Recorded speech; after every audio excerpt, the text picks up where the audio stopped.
अच्छा, इन spring mass system जो जेको असां टॉपिक पढ़ूं पिया हाणे नेक्स्ट टाइम पीरियड जी डेफिनेशन सिंपल आहे, time required to complete one wave. असां टाइम पीरियड खे हितां बि थोरो सम्झूं पिया। अगरि असां हिकु वेव जनरेट कयूं था, उन हिकु वेव खे कंप्लीट थियण जे लाइ जेको टाइम लॻे that is known as time period. अगरि असां हिक खां वधीक वेव्स पैदा था कयूं कुझु ही वारियूं, इन वेव्स खे पूरो थियण जे लाइ जेको टाइम लॻो उहो टाइम पीरियड न आहे। 10 वेव्स पैदा थियूं हिकु सेकंड में, त पोइ हाणे हिकु वेव जो टाइम पीरियड छा थींदो 1/10। सो असां हिकु वेव खे पूरे थियण जे लाइ जेको टाइम इस्तेमालु कंदा आहियूं उनखे टाइम पीरियड जो जेको सेंस आहे या टर्म आहे उहो असां असाइन कयूं पिया। हाणे जेको टाइम पीरियड आहे उनजे लाइ जेके इक्वेशन जनरेट करणु पिया उन में बि असां फोर्थ चैप्टर जी मदद वठूं पिया। is we know that omega is equal theta upon d। चौथे चैप्टर में तव्हां पढ़ियो एंगुलर वेलोसिटी जे लाइ, the angular velocity is a rate of angular displacement over time. Angular displacement के टाइम सां डिवाइड था कयो त तव्हांखे जवाब मिली वेंदो एंगुलर वेलोसिटी जो। ये जेका एंगुलर डिस्प्लेसमेंट आहे हिकु वेव जे लाइ छाजे बराबरि हूंदी? अगरि असां हिकु वेव था खणूं त उन हिकु वेव में इहा असांखे बराबरि मिलंदी 2π, ऐं जेको हिकु वेव खे कंप्लीट थियण जे लाइ टाइम लॻंदो that is equal to time period. माना omega is equal to 2π upon t।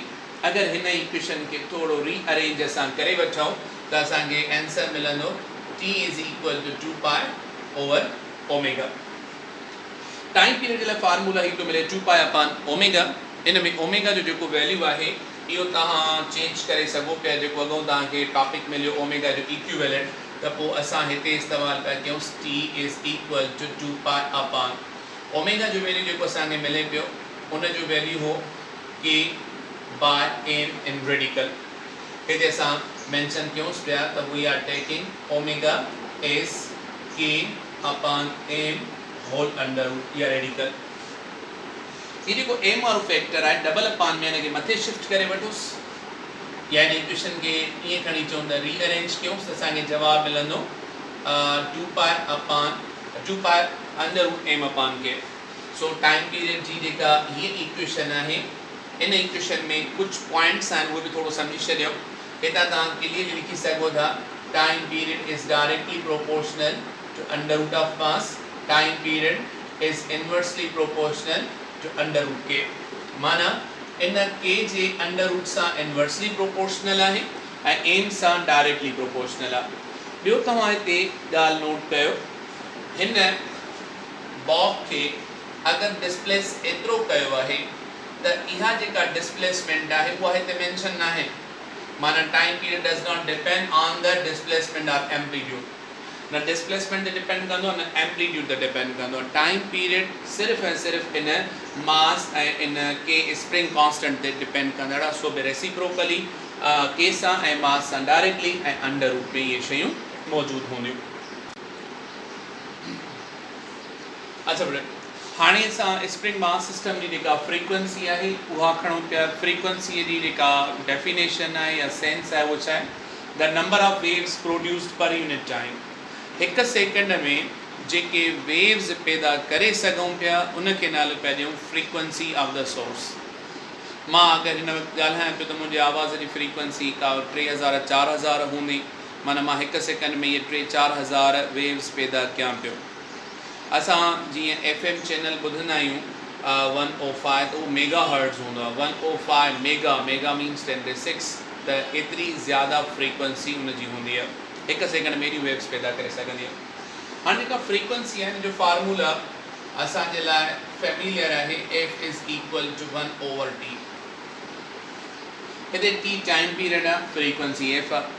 Time period ऐं फ्रीक्वेंसी जे ॿई रेसिप्रोकल वारो रिलेशन ईंदो हिननि में। अगरि टाइम पीरियड जो वैल्यू असां ही इस्तेमालु कयूं जेको लास्ट टॉपिक में मालूम करे वरितो 2π over under root m upon k, त पोइ असांखे जेको फार्मूला मिलंदो हिन जो 1 अपॉन टाइम पीरियड वारी इक्वेशन इस्तेमालु था कयूं 2π under root m upon k is equal to frequency. हिनखे रेज़ करे छॾियोसि। हिन इक्वेशन खे अगरि हाणे सॉल्व कयोसि त जवाबु तव्हांखे मिलंदो 1/2 पाए अंडर रूट k/m। माना जेका फ्रीक्वेंसी असां खणूं पिया उहा k जे अंडर रूट सां डायरेक्टली प्रोपोर्शनल आहे ऐं m सां इनवर्सली आहे। माना मां हिते जेके को टाइम पीरियड जे लाइ कंडीशंस वरतियूं ही उन्हनि खां मुख़्तलिफ़ आहिनि। f is directly proportional to k and f is inversely proportional to under root m। ऐं ॿियो अगेन वरी तव्हां ॾिसो त हिन टर्म में हिन वेव मोशन जो या स्प्रिंग मास सिस्टम जो एम्पलीट्यूड कोन पियो अचे, न डिस्प्लेसमेंट न एम्पलीट्यूड, ये ॿई कोन था अचनि। माना इन ते डिपेंड ही न आहिनि कंदड़, सिर्फ़ु इन ते डिपेंड कंदड़ आहे अंडर रूट k/m। 1/2 पाए बि कांस्टेंट असांखे मिले पियो। सो फ्रीक्वेंसी हिन इक्वेशन सां तव्हां कैलकुलेट। स्प्रिंग मास सिस्टम जी जेका इंस्टेंटेनियस वेलोसिटी आहे उहा असां मालूम पिया कयूंसि v is equal to omega x not square minus x square whole under root. ही वारो टॉपिक असांखे या ही इक्वेशन असांखे मिलंदी आहे हिन मां connection between uniform circular motion and spring mass system. उन मां असां डिस्कस करे वरितोसि त v बराबरि आहे omega under root x not square minus x square. Spring mass system वारे जेके टॉपिक हाणे असां पढ़ियासीं उन में ओमेगा जो वैल्यू असां ॾिठोसि त अंडर रूट k/m जे बराबरि मिलियो हुयो। सो ओमेगा खे हटायो अंडर रूट k/m तव्हां लिखंदव, इन खां पोइ multiply by x not square minus x square. So हिन जेका इंस्टेंटेनियस वेलोसिटी जी इक्वेशन आहे उहा ही आहे। हाणे असां इन ॻाल्हि खे डिस्कस कयूं त इहा वेलोसिटी मैक्सिमम किथे हूंदी या मिनिमम किथे हूंदी। थोरो ॾिसो पियो, अगरि असां हिन बॉब खे फोर्स नथा अप्लाई कयूं त इहो ताहयात हिते ई पियो हूंदो, पर वंस तव्हां हिन ते फोर्स अप्लाई करे हेॾे शिफ्ट था करे अचोसि ऐं हिन खे फोर्स लॻाए करे बीठा ई आहियो अवां त पोइ ही बॉडी बि रेस्ट में ई हूंदी। पर जीअं ई तव्हां हिन ते एक्सटर्नल फोर्स हटाईंदव त हीअ जेका अनबैलेंस फोर्स आहे जंहिंखे असां इलास्टिक रीस्टोरिंग फोर्स था नालो ॾियूं, इहा इन बॉब खे पंहिंजे मेन पोज़ीशन जे तरफ़ आणींदी। ये जेका फोर्स आहे इहा एक्सिलरेटिंग फोर्स आहे। माना इहा बॉडी में एक्सिलरेशन पैदा कंदी। हिते हिन पार्टिकल जी वेलोसिटी 0 आहे, जीअं जीअं हेॾे ईंदो त हिन जी वेलोसिटी मैक्सिमम थींदी वेंदी, वधंदी वेंदी। ऐं वरी जॾहिं हिन मेन पॉइंट खे क्रॉस करे अॻिते ईंदो वरी वेलोसिटी हुनजी 0 थींदी वेंदी। माना हर पॉइंट ते हिन जी वेलोसिटी ॿी आहे, मुख़्तलिफ़ आहे। त पोइ हाणे असां ॾिसूं त मैक्सिमम वेलोसिटी किथे थी मिले ऐं मिनिमम किथे थी मिले। अगरि मां मैक्सिमम वेलोसिटी वैल्यू लिखां त मैक्सिमम मूंखे मिलंदी मेन पॉइंट ते। कीअं? हिन इक्वेशन में x not square minus x square आहे, ही माइनस थींदड़ फैक्टर आहे। अगरि इहो 0 थी वञे, माना माइनस कुझु बि न थिए, कॾहिं थींदो जॾहिं x जो वैल्यू 0 हुजे। x जो वैल्यू 0 आहे, 0 रखोसि हिते, हे factor cancel, x not square under root अची वेंदो, स्क्वायर अंडर रूट में कैंसिल, बाक़ी बचंदी x not. So under root k/m multiply by x not, इहा असांखे मिली मैक्सिमम वेलोसिटी। मिनिमम वेलोसिटी कॾहिं हूंदी? मिनिमम तॾहिं हूंदी जॾहिं उहो ही सॼो फैक्टर 0 अचे। इन फैक्टर खे 0 करण जे लाइ असां छा कयूं, हिन x जो वैल्यू रखूं x not square minus x not square 0 cancel थी वियो, बाक़ी जवाबु असांजो 0 multiply by under root k/m में 0 ईंदो। माना मां हीअं चवां पियो त जॾहिं x 0 आहे त वेलोसिटी मैक्सिमम आहे, त जॾहिं x नॉट जे बराबरि आहे त पोइ वेलोसिटी मिनिमम आहे। ऐं हाणे हेॾे अचो त हिते x 0 आहे, वेलोसिटी मैक्सिमम। हिते x जेका असांखे थी मिले x नॉट जे बराबरि, त पोइ हिते v 0 जे बराबरि मिलंदी।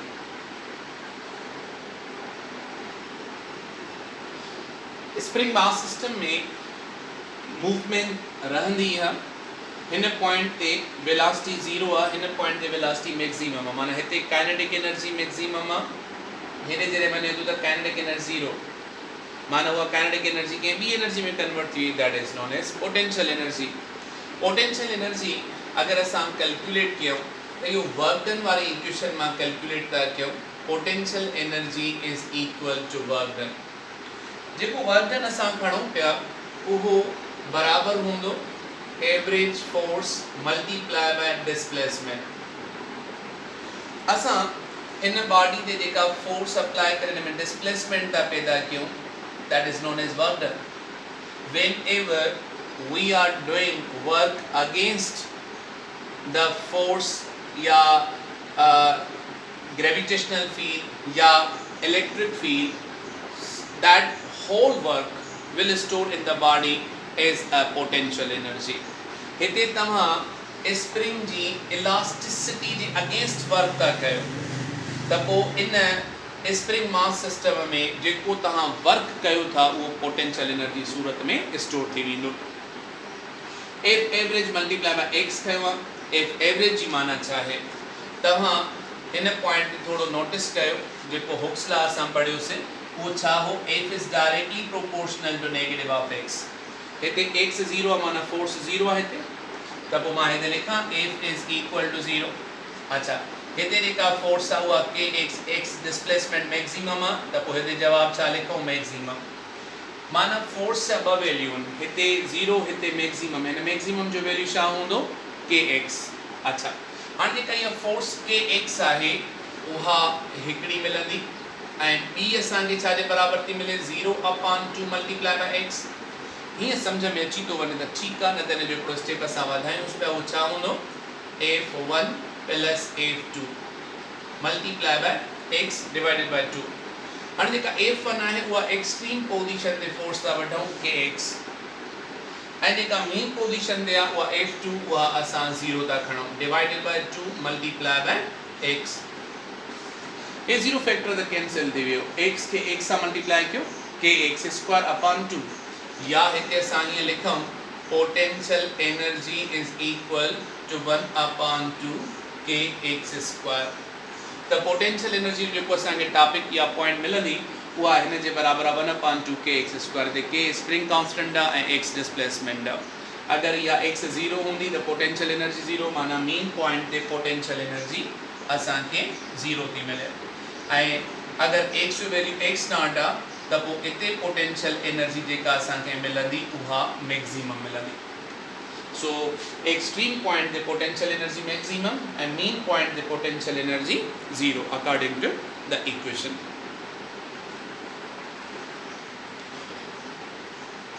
स्प्रिंग मास सिस्टम में ही जेको बाग आहे ड्यूरिंग द वाइब्रेशन पियो मूव कंदो रहंदो माना हिन में काइनेटिक एनर्जी बि असां वटि पैदा थींदी रहंदी.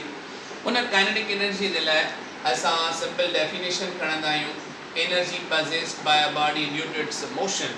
इहा काइनेटिक एनर्जी बराबरि छाजे मिलंदी आहे 1/2 mv². ये जेको 1/2 m आहे इहो असां सेम था लिखूं. हिन वेलोसिटी जो वैल्यू असां तो मालूम करे चुका आहियूं उहो बराबरि छाजे आहे √k/m multiply by √x0² x² and whole square. Velocity जो जेको वैल्यू प्रीवियस टॉपिक में पढ़ी आयासीं उहो बराबरि हो √k/m multiply by x0² x². ही फैक्टर बि अंडर रूट में आहे ही फैक्टर बि अंडर रूट में आहे. v जे मथां जेको स्क्वायर आहे उहो असां हिते था ॾियूं. छा असां हिन स्क्वायर खे अंडर रूट में कैंसिल करे सघूं था? यस. त पोइ नेक्स्ट आंसर असांखे छा मिलंदो 1/2 m. ही मिलंदो असांखे k/m फैक्टर ऐं वरी ॿियो फैक्टर मिलंदो असांखे x0² x². ही अंडर रूट कैंसिल करे वरितासीं. इन खां पोइ अचो त ही जेको m वारो फैक्टर आहे m/m इहो कैंसिल. हिते 1/2 खे k सां मल्टीप्लाई कयो 1/2 k. इहा ई वरी x0 सां मल्टीप्लाई कयो त 1/2 x0². इहो ई 1/2 k वरी x² सां बि मल्टीप्लाई थो थिए. So 1/2 k x² is equal to kinetic energy. त काइनेटिक एनर्जी जी जेका इक्वेशन आहे उहा असांखे हिन ॿिनि फैक्टरनि ते मुश्तमिल मिले पई जंहिंजे विच में माइनस जी निशानी आहे. 1/2 k इहो जेको असांखे फैक्टर थो मिले अगरि कॉमन कढियो वञे त बाक़ी x0² x². मथी इन इक्वेशन मां क्लियरली असांखे ख़बर थी पवे त जॾहिं x जो वैल्यू 0 हूंदो माइनस फैक्टर 0 हूंदो. अगरि इहो 0 आहे त पोइ 1/2 k x0² इहा मैक्सिमम काइनेटिक एनर्जी मिलंदी. x जो जेको वैल्यू आहे उहो 0 किथे आहे? x जो वैल्यू असांखे जेको 0 को मिले उहो मेन पोजीशन ते थो मिले. त पोइ असां हिते लिखूं त काइनेटिक एनर्जी मैक्सिमम. मथे में लिखियल आहे वेलोसिटी मैक्सिमम त काइनेटिक एनर्जी मैक्सिमम हूंदी. हिते वेलोसिटी 0 आहे त काइनेटिक एनर्जी छा जे बराबरि मिलंदी 0 जे बराबरि. अच्छा माना काइनेटिक एनर्जी असां हिन टर्म सां मालूम करे सघूं पिया। अच्छा, काइनेटिक एनर्जी ऐं पोटेंशियल एनर्जी इहे ॿई टॉपिक असां मालूम करे वरिता आहिनि। हाणे इन्हनि ॿिनि पॉइंट्स खां पोइ टॉपिक्स खां पोइ नेक्स्ट टॉपिक असां वटि अची थो वञे टोटल एनर्जीअ जो। असां वटि कंहिं बि पर्टिकुलर पॉइंट ते स्प्रिंग मास सिस्टम जी टोटल एनर्जी मालूम करणु चाहियूं त उहा बराबरि सारी हूंदी। असां इन में जेका पॉइंट खणंदा आहियूं the energy at particular point is equal to the sum of potential energy and kinetic energy। इन पॉइंट के पहिरीं क्लियर करे वठां। पार्टिकल जे लाइ हिते असां पढ़ूं था potential energy maximum kinetic energy 0। हिन पॉइंट ते पढ़ूं था kinetic energy maximum potential energy 0। भला पोइ हिन विच पॉइंट ते छा थींदो, हिते छा थींदो? हिन पॉइंट ते ज़ाहिरी ॻाल्हि आहे हिते पार्शली पोटेंशियल ऐं पार्शली काइनेटिक हूंदी। त पोइ असां हिते जेका टोटल एनर्जी आहे उहा असां लिखी वठूंसि potential energy plus kinetic energy. जेका पोटेंशियल एनर्जी असां हिते खणूं पिया उहा अॻों बराबरि वरितीसीं 1/2 kx² ऐं काइनेटिक एनर्जीअ जो टॉपिक हाणे मां अञा एरेज़ कयो 1/2 kx02 minus 1/2 kx²। हे सॼो फैक्टर असांखे मिले पियो काइनेटिक एनर्जी जो ऐं पोटेंशियल एनर्जी। हिते तव्हां ॾिसो बेटा त ही 1/2 kx² पॉजिटिव आहे, हे 1/2 kx² नेगेटिव आहे। त बाक़ी जेका टोटल एनर्जी मिली उहा छाजे बराबरि 1/2 kx02। असांखे जेका टोटल एनर्जी थी मिले उहा बराबरि हूंदी 1/2 kx02। x0 हिते एम्पलीट्यूड अथव, माना ही तव्हांखे क्लियरली ॿुधाए पियो अंडर इलास्टिक लिमिट जेतिरो ज़्यादा एम्पलीट्यूड पैदा कंदो ओतिरी एनर्जी ज़्यादा स्टोर थींदी। यादि रखण जी इहा ॻाल्हि त इलास्टिक लिमिट जे अंदरि हुजे। माना तव्हां स्प्रिंग खे ईअं छिकियो छॾे ॾियोसि त वापसि ओरिजिनल पोजीशन रीगेन करे, पर ईअं न त तव्हां हिनखे छिकींदा वञो उहो प्लास्टिसिटी वारे रीजन में अची वञे, प्लास्टिक वांगुरु रुगो इलाम थींदो वञे त पोइ ही कानून ई न हलंदो। टोटल ही असांजी इक्वेशनियूं जेके बि इक्वेशन्स आहिनि सभु ख़तमु थी वेंदियूं असांजूं। सो टोटल एनर्जी ॿिनि फैक्टरनि ते डिपेंड करे भई हिकिड़ो के जो वैल्यू ऐं ॿियो x02। अगरि के इंक्रीज़ कंदव एनर्जी इंक्रीज़ थी वेंदी। अगरि एम्पलीट्यूड इलास्टिक लिमिट जे अंदरि इंक्रीज़ कंदव तॾहिं बि असां वटि वधंदी। हा, हिते स्क्वायर आहे, हिते सिर्फ़ु के आहे। अगरि तव्हां एम्पलीट्यूड डबल था कयो त एनर्जी 4 टाइम वधी वेंदी। अगरि स्प्रिंग कॉन्स्टेंट डबल था कयो त सिर्फ़ु एनर्जी डबल थींदी। उम्मीद थो कयां त तव्हांखे हीउ टॉपिक आसानीअ सां सम्झ में अची वेंदा। अगरि अञा बि कुझु प्रॉब्लम्स आहिनि त फीडबैक ॾिजो ऐं इन खां बाद में जेके मुंहिंजो व्हाट्सअप नंबर आहे उन ते